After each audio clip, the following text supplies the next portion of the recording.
Do you find motherhood can be overwhelming at times? I think many of us do. We have a lot on our plate, often working, homeschooling, doing our best to raise conscious, conscientious children.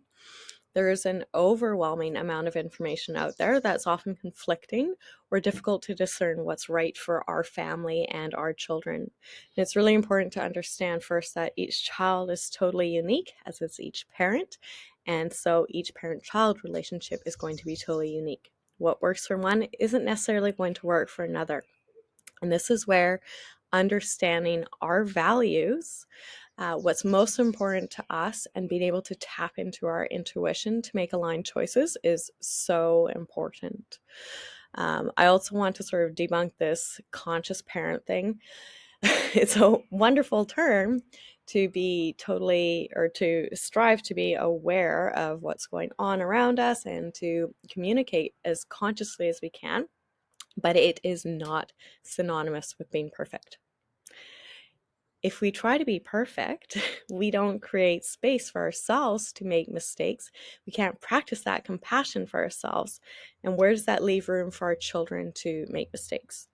It puts a really unrealistic expectation on them, and they are watching everything that we do. They're absorbing all of our energy. They're listening to our words. They're watching our actions. That's how they're learning, particularly in their formative years, so under 7.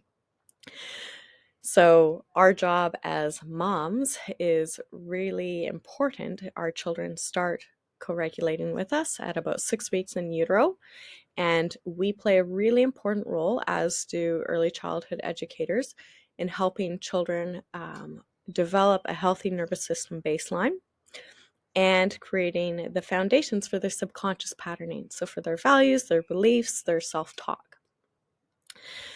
If you are a parent who is highly sensitive, as I am, or have highly sensitive children, this can also add a little layer of complexity.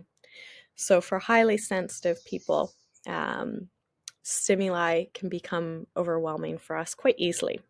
So we need to take into account sort of how to work with this in our lives. In our days today, we are bombarded with information and stimuli, so it can be really, really challenging, which means we end up spending more time in a sympathetic state or an activated state rather than having a normal, healthy balance between a parasympathetic, rest, digest, socialize, and our sympathetic. We do need both, but we need to move through them as is appropriate, and that can be a challenge. So we can work with that and build that in so it isn't so challenging, so we're able to tap into our gifts as a highly sensitive person. Often with highly sensitive souls, I like to call them, we also see greater levels of anxiety, depression, ADHD, OCD, ODD, children who struggle with sort of traumatic experiences, or people who struggle with traumatic experiences. And again, this is subjective to each person. Also are prone to being more highly sensitive in the sense that they are on guard more of the time in order to protect themselves. Children or people on the autism spectrum are also highly sensitive.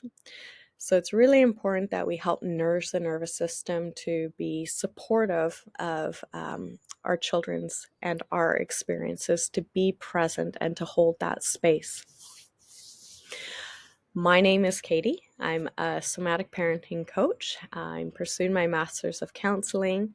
I'm an expert registered yoga teacher, registered children's yoga teacher, craniosacral practitioner, which is addressing the entire body, our physical, social, emotional, mental, energetic, and spiritual layers for greater healing and holistic well-being.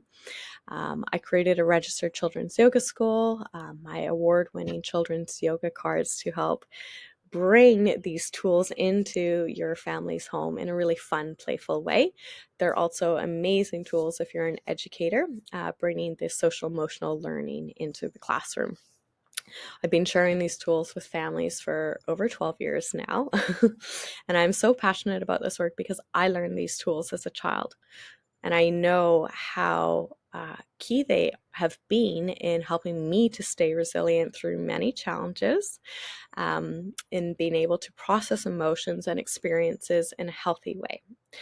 And through this, being able to be resilient, I've been able to stay connected to my passion, my gifts, which I now share with the world. So I understand what a difference having these tools, especially at a young age, can make.